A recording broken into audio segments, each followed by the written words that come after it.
Wala nang maraming paligoy-ligoy pa. Diretso sa punto na. Maiksi lang ang komentaryo, pero diretso sa punto. Maraming kuro-kuro, may tiwali, may totoo. Dito, sa Puntong Diretso tayo. Punto Diretso.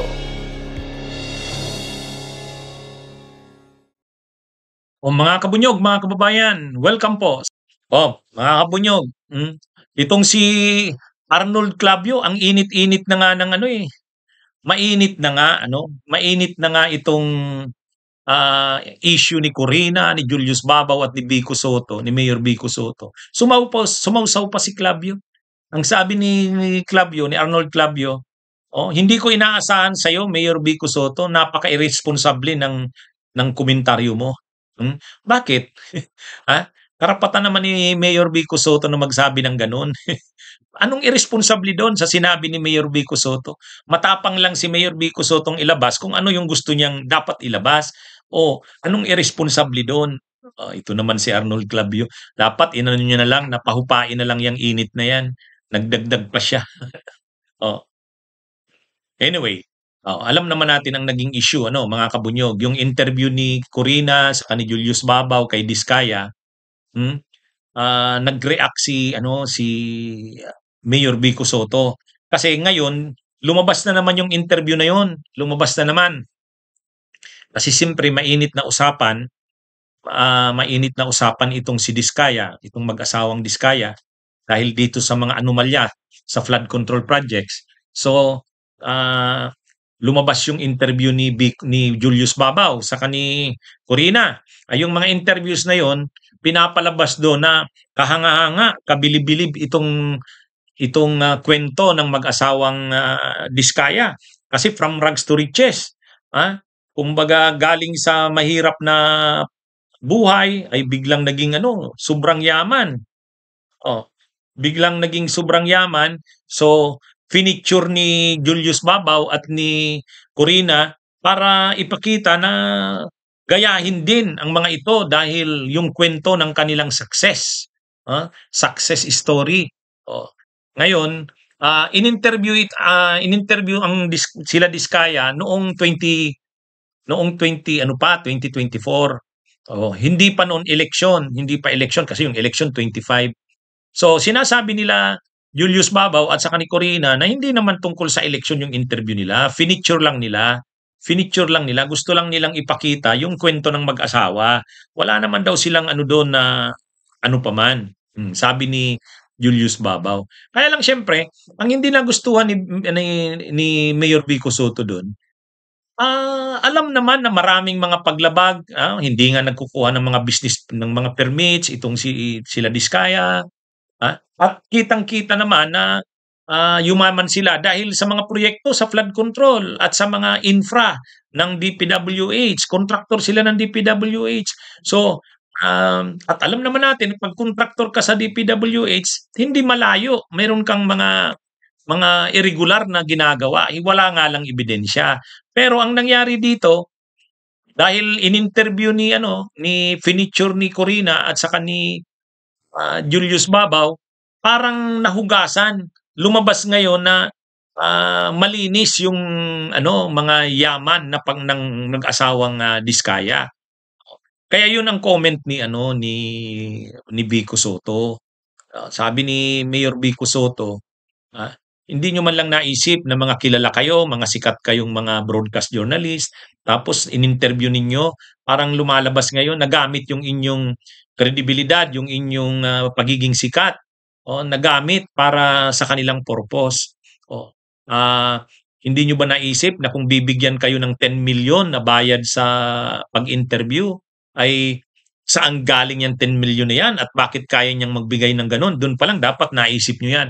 Yun ang medyo mainit na reaksyon nila Julius Babaw at saka ni Corina Sanchez. Kasi in-insinuate ni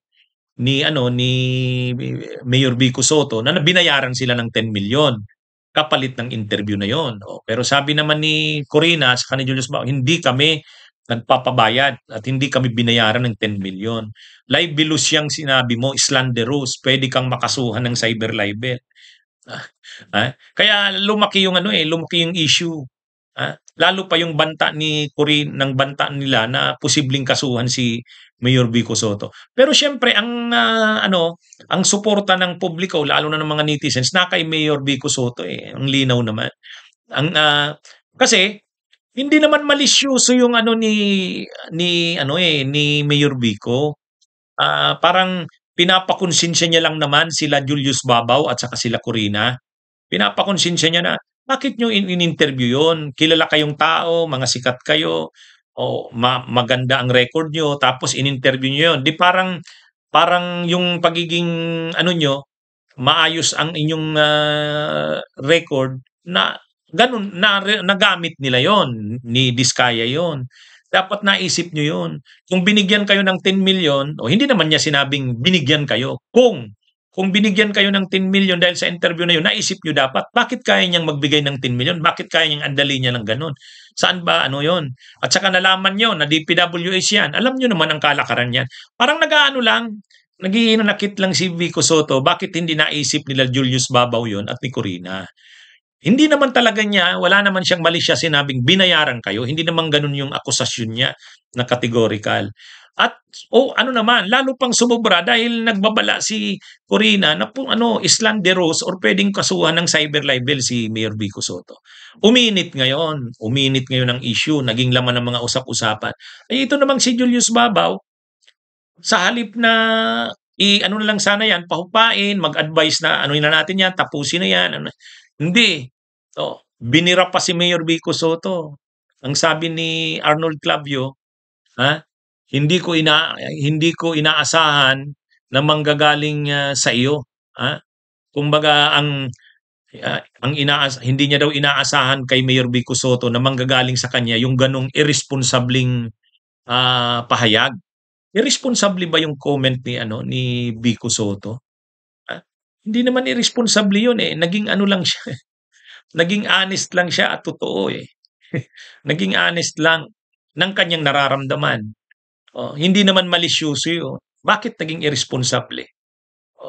Yung comment yata ni Arnold Clavio ang medyo irresponsable. At saka dapat hindi niya na pinapalalayan. Alam naman natin na si Arnold Clavio, matino rin. Gusto niya rin ng matinong paggugobyerno. Si Mayor Vico Sotto, ganun din. Sila Julius Babaw, ganun din. Si Corina, ganun din siguro. Ibig sabihin, hindi silang magkakaaway dito eh.